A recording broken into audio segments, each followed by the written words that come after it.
Minneapolis. There were two black men at the scene of the police killing in Minneapolis last month that roiled the nation.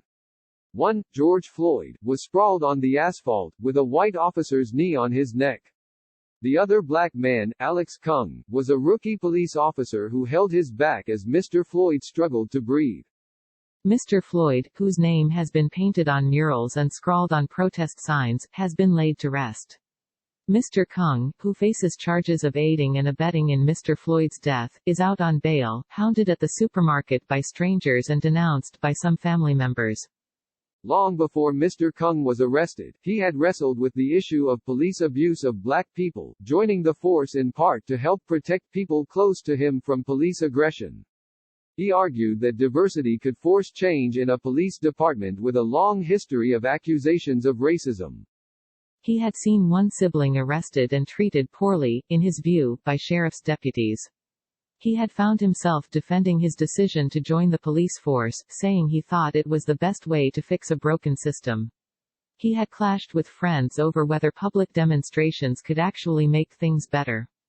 He said, "Don't you think that needs to be done from the inside?" His mother, Joni Kueng, recalled him saying after he watched protesters block a highway years ago.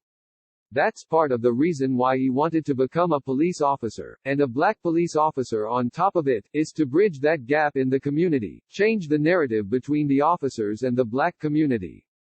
As hundreds of thousands of people demonstrated against the police after Mr. Floyd's killing on May 25, Mr. Kueng became part of a national debate over police violence toward black people, a symbol of the very sort of policing he had long said he wanted to stop. Derek Chauvin, the officer who placed his knee on Mr. Floyd's neck for more than 8 minutes, has been most widely associated with the case. He faces charges of second-degree murder and second-degree manslaughter. Mr. Kueng and 2 other former officers were charged with aiding and abetting the killing. At 26, Mr. Kueng was the youngest and least experienced officer at the scene, on only his 3rd shift as a full officer. The arrest of Mr. Kueng, whose mother is white and whose father was from Nigeria, has brought anguish to his friends and family. "It's a gut punch," she said. "Here you are, you've raised this child, you know who he is inside and out. We're such a racially diverse family. To be wrapped up in a racially motivated incident like this is just unfathomable." 2 of Mr. Kueng's siblings, Taylor and Radiance, both of whom are African American, called for the arrests of all 4 officers, including their brother. They joined protests in Minneapolis. In a Facebook Live video, Taylor Kueng appeared with the head of the local NAACP to speak of the injustice that befell Mr. Floyd, acknowledging being related to Mr. Kueng but never mentioning his name. Mr. Kueng's sister Radiance posted a video of Mr. Floyd's final minutes on Facebook. "Just broke my heart," she wrote. In an interview, she said that as a black man, her brother should have intervened. She said she planned to change her last name in part because she did not want to be associated with her brother's actions. "I don't care if it was his 3rd day at work or not," she said. "He knows right from wrong." Through his life, Mr. Kueng straddled 2 worlds, black and white. Mr. Kueng, whose full name is J. Alexander Kueng, pronounced King, was raised by his mother, whom he lived with until last year. His father was absent. As a child, Mr. Kueng sometimes asked for siblings. Joni Kueng, who lived in the Shingle Creek neighborhood in North Minneapolis, signed up with an African American adoption agency. When Alex was 5, Ms. Kueng brought home a baby boy who had been abandoned at a hospital. Alex soon asked for a sister. Radiance arrived when he was 11. Taylor and a younger brother came in 2009, when Alex was about 16. Radiance Kueng, 21, said their adoptive mother did not talk about race. "Race was not really a topic in our household, unfortunately," she said. "For her adopting as many black kids as she did, I didn't get that conversation from her. I feel like that should have been a conversation that was had." Growing up, Mr. Kueng and his family made repeated trips to Haiti, helping at an orphanage. Mr. Kueng and his siblings took a break from school to volunteer there after the earthquake in 2010. Joni Kueng, 56, likes to say that the Kuengs are a family of doers, not talkers. I had to stay out of the race conversations because I was the minority in the household, Ms. Kueng said in her first interview since her son's arrest. She said that race was not an issue with her, but that she was conflicted. It didn't really matter, but it does matter to them because they are African American. And so they had to be able to have an outlet to tell their stories and their experience as well, especially having a white mom. Ms. Kueng taught math at the schools her children went to, where the student body was often mostly Hmong, African American and Latino. Classmates described Alex Kueng as friends with everyone, a master of juggling a soccer ball and a defender against bullies. Photos portray him with a sly smile. Darrow Jones said he first met Mr. Kueng on the playground when he was 6.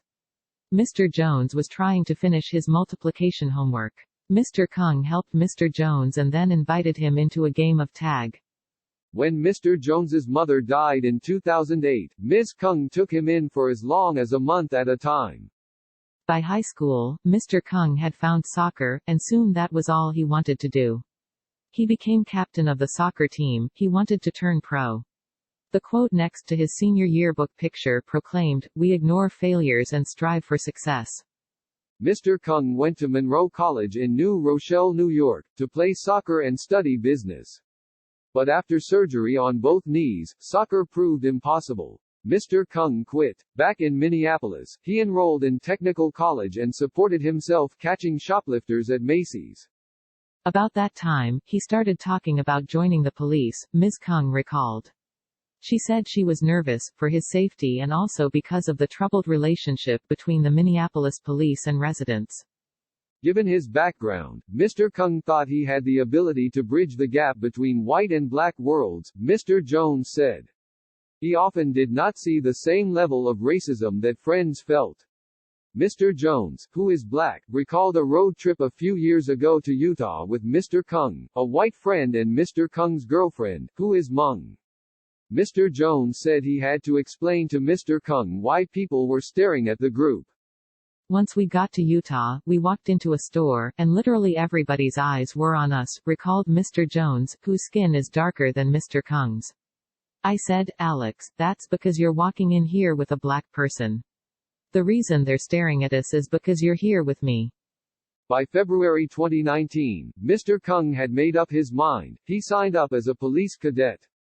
Only a few months later, his sibling Taylor, a longtime supporter of Black Lives Matter who had volunteered as a counselor at a Black heritage camp and as a mentor to at-risk Black youths, had a confrontation with law enforcement. Taylor Kueng and a friend saw local sheriff's deputies questioning two men in a downtown Minneapolis shopping district about drinking in public. They intervened. Taylor Kueng used a cell phone to record video of the deputies putting the friend, in a striped summer dress, on the ground. "You're hurting me," the friend shouted. As the confrontation continued, a deputy turned to Taylor Kueng and said, "Put your hands behind your back." "For what?" Taylor Kueng asked several times. "Because," said the deputy, threatening to use his taser. Taylor Kueng called home. Mr. Kueng and their mother rushed to get bail and then to the jail.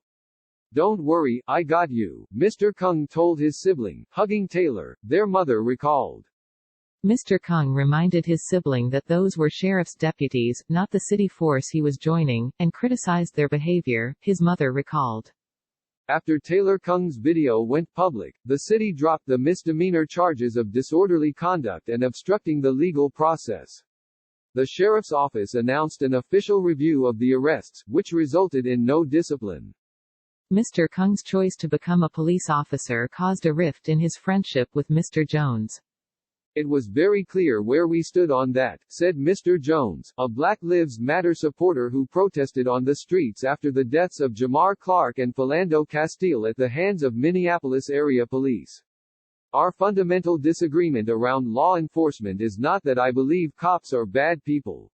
I just believe that the system needs to be completely wiped out and replaced. It's the difference between reform and rebuilding." After Mr. Kueng became a cadet, Mr. Jones went from seeing Mr. Kueng twice a month to maybe 3 times a year. He said he did not even tell Mr. Kueng when the police pursued him. In December, Mr. Kueng graduated from the police academy. For most of his field training, Mr. Chauvin, with 19 years on the job, was his training officer. At one point, Mr. Kueng, upset, called his mother. He said he had done something during training that bothered a supervising officer, who reamed him out. Ms. Kueng did not know if that supervisor was Mr. Chauvin. Mr. Chauvin also extended Mr. Kueng's training period. He felt Mr. Kueng was meeting too often with a fellow police trainee, Thomas Lane, when responding to calls, Ms. Kueng said. But on May 22, Mr. Kueng officially became one of about 80 black officers on a police force of almost 900. In recent years, the department, not as racially diverse as the city's population, has tried to increase the number of officers of color, with limited success. That evening, other officers held a small party at the 3rd Precinct station to celebrate Mr. Kueng's promotion. The next evening, he worked his first full shift as an officer, inside the station. On that Sunday, he worked the 4 p.m. to 2 a.m. patrol shift, his first on the streets. On May 25, Mr. Kueng's third day on the job, Mr. Kueng and Mr. Lane, now partnered up despite both being freshly minted rookies, were the first officers to answer a call of a counterfeit $20 bill being passed at a corner store. They found Mr. Floyd in a car outside. After they failed to get Mr. Floyd into the back of a squad car, Mr. Chauvin and Tu Thao, another officer, showed up. As Mr. Chauvin jammed his knee into the back of Mr. Floyd's neck, Mr. Kueng held down Mr. Floyd's back, according to a probable cause statement filed by prosecutors. Mr. Chauvin kept his knee there as Mr. Floyd repeated, "I can't breathe," and "Mama," and "Please." Through the passing minutes, Mr. Kueng did nothing to intervene, prosecutors say. After Mr. Floyd stopped moving, Mr. Kueng checked Mr. Floyd's pulse. "I couldn't find one," Mr. Kueng told the other officers. Critics of the police said the fact that none of the junior officers stopped Mr. Chauvin showed that the system itself needed to be overhauled. "How do you as an individual think that you're going to be able to change that system, especially when you're going in at a low level?" said Michelle Gross, president of Communities United Against Police Brutality in Minneapolis. "You're not going to feel okay to say, 'Stop, senior officer.' The culture is such, that that kind of intervening would be greatly discouraged." All 4 officers have been fired. All 4 face 40 years in prison. Mr. Kueng, who was released on bail on June 19, declined through his lawyer to be interviewed. He is set to appear in court on Monday. A day after Mr. Floyd's death, Mr. Jones learned that Mr. Kueng was one of the officers who had been present. Around midnight, Mr. Jones called Mr. Kueng. They talked for 40 minutes, about what Mr. Jones would not say, and they cried. "I'm feeling a lot of sadness and a lot of disappointment," Mr. Jones said. "A lot of us believe he should have stepped in and should have done something." He added, "It's really hard. Because I do have those feelings and I won't say I don't. But though I feel sad about what's occurred, he still has my unwavering support. Because we grew up together, and I love him." Mr. Jones said he had gone to the protests but could not bring himself to join in. Eric Kalalia contributed reporting. Susan C. Beachy contributed research.